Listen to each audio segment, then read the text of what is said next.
नमस्कार दोस्तों, मैं मनीष कुमार भोज आप सभी का अपने YouTube चैनल पहाड़ एजुकेशन में हार्दिक स्वागत करता हूं। दोस्तों, जैसे कि आप सभी को ये सर्वविदित है कि लोअर पीसीएस के 113 पदों पर यहां पर विज्ञापन जारी कर दिया गया है। तो दोस्तों, इसी क्रम में इसके अंतर्गत आप लोगों को पाठ्यक्रम भी आपको प्रारंभिक परीक्षा को देखने को मिल गया होगा और साथ ही मुख्य परीक्षा का भी देख लिया होगा आपने। तो आज मैं आप लोगों के सामने प्रारंभिक परीक्षा का पाठ्यक्रम आपके सामने रखने जा रहा हूं। तो आप यहां पर देखिएगा। तो प्रारंभिक परीक्षा हेतु क्या है, आपके सामान्य अध्ययन और सामान्य बुद्धि परीक्षण वस्तुनिष्ठ प्रकार की होगी। ये आपकी जो परीक्षा होगी 2 घंटे की होगी और 150 अंकों की ये होगी। अगर हम सामान्य अध्ययन की बात करें, खंड 1 की अगर हम बात करें तो खंड 1 में क्या क्या चीज़ें दी हुई हैं यहाँ पर आप देखिएगा। तो यहाँ पर इस खंड 1 से अगर हम बात करें तो 100 नंबर के आपके प्रश्न पूछे जाएंगे और खंड 2 जो सामान्य बुद्धि परीक्षण है वहां पर आपके 50 नंबर के क्वेश्चन यहां से बनेंगे। अब यहां पर देखिए कि आपको किस चीज में सर्वाधिक फोकस रखना है, उसको देखिएगा। यहां पर कह रहा है कि पहला ही पॉइंट ये दिया है कि सामान्य विज्ञान एवं कंप्यूटर से संबंधित आधारभूत जानकारी। अब देखिए यहाँ पर कह रहा है कि सामान्य विज्ञान से रिलेटेड कुछ चीजें पूछे जाएंगे जो आपके दैनिक जीवन में जिन चीजों को आप प्रयोग करते हैं तो उससे रिलेटेड ही पूछा जाएगा और डीप साइंस की तरफ नहीं बढ़ेगा। सामान्य विज्ञान और कंप्यूटर संचालन की आधारभूत जानकारी की, कंप्यूटर किसे कहते हैं, कंप्यूटर की क्या जो आप लोगों ने जितनी भी प्रतियोगिता परीक्षाएं दी होंगे कंप्यूटर से रिलेटेड जो क्वेश्चन वहाँ पर पूछे जाते हैं, ठीक है। ऑल दबाकर पी दबा के क्या होता है या फिर उसकी फुल फॉर्म क्या होती है, गणनाएं किसे कहते हैं, ये तमाम चीज़ें जो सामान्य जानकारी होती हैं उसके बारे में जनरली आपको यहाँ पर पूछा जाएगा। तो कंप्यूटर का पोर्शन जो होगा तो उसको आप देख लीजिएगा। यहाँ पर यह कह रहा है कि सामान्य समझ एवं ज्ञान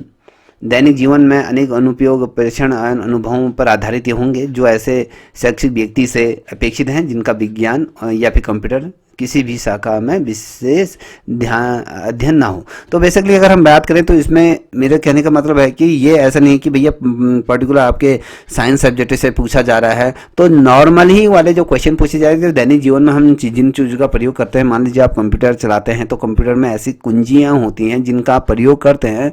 उसी तरीके से क्वेश्चन पूछे जाएंगे। उनके फंक्शन से रिलेटेड जो भी कंप्यूटर से रिलेटेड जितने भी पार्ट्स हैं उनके बारे में पूछा जाएगा। तो ये इस तरीके से क्वेश्चन पूछेंगे। अब जो महत्वपूर्ण चीज़ें हैं, अगर मान लीजिए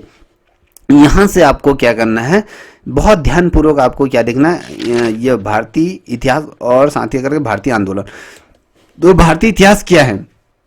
भारतीय इतिहास के बारे में हम अगर देखें प्रागैतिहासिक, मध्यकाल या प्राचीन, ये हमें तो पढ़ना ही पड़ेगा। इसमें कह रहा है कि भारत का इतिहास तथा भारतीय राष्ट्रीय आंदोलन के अंतर्गत जो प्रश्न बनते हैं तो उसके देखिए मैंने कहा प्राचीन भारत, मध्य और आधुनिक इतिहास में ये पूछे जाएगा, जैसे राजनीतिक, सामाजिक, आर्थिक और सांस्कृतिक पहलुओं की व्यापक जानकारी हो आपको। और भारत के स्वतंत्रता आंदोलन में जो राष्ट्रवाद है उसके विकास में जो स्वतंत्रता प्राप्त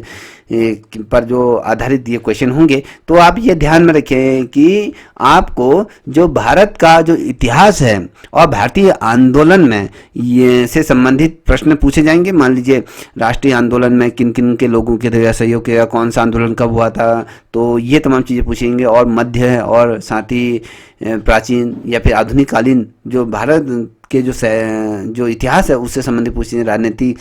तौर पे जो बिंदु दिए हैं राजनीतिक क्षेत्र में पूछे जाएंगे, सामाजिक क्षेत्र में पूछेंगे, आर्थिक क्षेत्र में और सांस्कृतिक पहलुओं पर ये जानकारी होनी चाहिए। और साथ ही अगर हम कहें जो भारत के स्वतंत्रता आंदोलन में किन किन लोगों ने भाग, कौन कौन से आंदोलन हुए थे, किस तरीके से चीज़ें किसके द्वारा संचालित किएंगे, राष्ट्रवाद के विकास एवं स्वतंत्र प्राप्ति पर आधारित होंगे। जब हम स्वतंत्र होंगे तो उसके पश्चात क्या हुआ, विकास किस तरह से हुआ, विकास, ये तमाम चीज़ें बेसिकली ये ज़्यादा नहीं पूछा गया है। ये लेके चले कि हिस्ट्री का ज़्यादा आपको पोर्शन नहीं पढ़ना है। बेसिकली जो चीज़ें हैं महत्वपूर्ण चीज़ें हैं, ओवरऑल ज़्यादा हिस्ट्री से इसमें पूछा नहीं है। वहीं पर अगर हम देखें तो आपकी इकोनॉमिक्स से भी यहाँ पर पूछी गई है। भारतीय राज्य व्यवस्था और साथ ही अर्थव्यवस्था के अंतर्गत जो प्रश्न पूछे जाएंगे, भारतीय राज्य व्यवस्था, संविधान के बारे में, पंचायती राज और समुदाय विकास और भारतीय अर्थव्यवस्था नियोजन और व्यापार विशेषताओं की समझ ये संबंधित ये पूछे जाएंगे। और देखिए चौथा है कि आपके स्टैटिक्स से पूछे जाएंगे। और जो साथ ही अगर मैं बात करूं जो आपके इंडियन ज्योग्राफी है उससे भौगोलिक परिस्थितियाँ किस प्रकार से हैं, सामाजिक आर्थिक जनन ये पक्षों के बारे में ये पूछे जाएंगे। आप इससे पूर्व के जो लोअर पीसीएस के जो पेपर हुए हैं उनको उठा के देखिएगा उसी तरीके से। और सबसे ज़्यादा महत्वपूर्ण जो नंबर पूछे जाएंगे, समसामयिक की घटना आपको पता होनी चाहिए, जो आपके उत्तराखंड के राज्य की जो प्रतीक हैं और राष्ट्रीय अंतर्राष्ट्रीय महत्वपूर्ण घटनाक्रम है उन पर बेसिक से ध्यान में रखिएगा। क्योंकि आजकल आपने देखा होगा, चाहे यूकेएसएससी बना रहा हो, यूकेपीएस से जो क्वेश्चन बनाया है, तो बहुत ही जो सिलेबस दिया है, सिलेबस के विपरीत क्वेश्चन को क्या दे रहा है, क्वेश्चन पूछ रहा है। तो अब मान लीजिए आपको गाने भी सुनने होंगे कि कौन सा गाना किस व्यक्ति ने लिखा है, कौन सा ये पुरस्कार किससे दिया गया है, वर्तमान समय में मुख्यमंत्री द्वारा क्या किया गया, कौन सी योजनाओं का क्रियान्वित किया, प्रधानमंत्री द्वारा क्या किया गया है। ओलंपिक खेलों से पूछा जाएगा और राष्ट्रीय खेलों से पूछा जाएगा। वर्तमान समय में जो चीज़ें घटनाक्रम घट रही हैं, आपको मैं बता दूं, जो अभी चेस चैंपियन जो बने थे और अभी जो आईपीएल से संबंधित क्वेश्चन पूछे जाएंगे, कौन सा क्रिकेटर सबसे ज़्यादा महंगा बिका, क्या है, ये तमाम चीज़ें इस तरीके से। और सबसे ज़्यादा जो क्वेश्चन पूछे जाएंगे, सर्वाधिक जो क्वेश्चन बनेंगे, तो मान लीजिए 100 नंबर के यहाँ से प्रश्न बनेंगे, तो यहाँ पर ये लेके चलो कि यहाँ से 30 नंबर तो आपके ये 30 से 35 नंबर के जो ये होंगे उत्तराखंड ही पूछा जाएगा। तो उत्तराखंड का ऐतिहासिक पृष्ठभूमि कैसा है, प्राचीन काल से लेकर 12वीं शताब्दी से लेकर और मध्यकाल में 12वीं से 18वीं शताब्दी की बने ये प्रश्नावली, राजवंश क्या है, उनकी उपलब्धियां क्या हैं, गोरखा आक्रमण क्या रहा था, ब्रिटिश हुकूमत, टिहरी रियासत और उसकी व्यवस्था पर स्वतंत्रता आंदोलन। बेसिकली अगर हम बात करें उत्तराखंड की नींव कैसी रखी गई, उत्तराखंड का अस्तित्व कब आया था, उत्तराखंड अगर हम जो प्रागैतिहासिक काल में देखें उसका अस्तित्व किस तरह था, अगर हम वैदिक काल में पढ़ें, तो अगर हम ग्रंथों के आधार पर देखें तो उत्तराखंड का स्वरूप कैसा था, यहाँ पर ऐतिहासिक पृष्ठभूमि किस प्रकार, इसकी आंदोलन किस तरीके से रहा, उत्तराखंड में जलवायु है, जो इसकी जो तमाम चीज़ें हैं आप जो देख पा रहे होंगे, जो यहाँ की प्रमुख विभूतियाँ कौन है जिन्होंने उत्तराखंड आंदोलन में अपना सर्वस्व बलिदान दिया, उत्तराखंड निर्माण के लिए आंदोलन हुआ था, और साथ ही जो गोरखाओं का जो दमन था उसको किस तरीके से किया गया, उत्तराखंड के लोगों का जो राष्ट्र के प्रति अंतर्राष्ट्रीय स्तर पर किस तरीके से इन्होंने नाम रोशन किया है, और विशेषकर अगर जो सशस्त्र बलों का योगदान किस प्रकार से उत्तराखंड के जनमानस पर रहा है, और जितने विभिन्न जो सामाजिक सुधार आंदोलन हुए थे उनकी रूपरेखा के बारे में पूछा जाएगा। और यहाँ पर आप देख पा रहे हो अनुसूचित जाति, जनजाति, दलितों और महिलाओं से संबंधित यह सभी चीज़ों में पूछा जाता है। तो उत्तराखंड की संस्कृति, उत्तराखंड की जो जाति है, जनजातियाँ हैं, धर्म है, लोग विश्वास की अगर बात करूँ, और साथ ही साहित्य और लोग साहित्य परंपराओं और साथ ही रीति रिवाज और जो यहाँ पर दिए हुए हैं, जो अगर हम बात करें जो जिसे हम कहें वेशभूषा हो गया, आभूषण हो गया, मेले हो गया, तीज त्योहार हो गया, खान पान हो गया, और यहाँ का शिल्प हो गया, यहाँ पर काष्ठ कला हो गई, यहाँ पर नृत्य हो गया, गायन हो गया, वाद्य यंत्र हो गया, पर्यटन स्थलों की बात करते हैं, और खेल कूदी प्रतियोगिताओं के बारे में किस उत्तराखंड के जो पुरस्कार हैं, इनके जो राइटर हैं, कवि हैं, साहित्य के क्षेत्र में कहें तो उत्तराखंड का योगदान किस प्रकार, उत्तराखंड का प्रशासनिक जो तंत्र है वो किस तरीके से है, हमारा उत्तराखंड किस प्रकार से अन्य राज्यों के सापेक्ष भिन्न है, इसकी भौगोलिक परिस्थिति, इसके सांस्कृतिक विकास में उठाए गए जो कदम हैं वो पूछें। देखिए इसमें जो 8वां पॉइंट दिया गया, उत्तराखंड में भौगोलिक और उसकी जनसांख्यिकी कौन सी स्थिति में उत्तराखंड बसा है, उत्तराखंड की हिमालय की प्रमुख विशेषता कौन कौन सी श्रेणी, मध्य हिमालय या टोन्स हिमालय या शिवालिक श्रेणियाँ, ये जो भी हैं उत्तराखंड में जो नदियाँ हैं, पर्वत है, जलवायु है, वन संसाधन और ये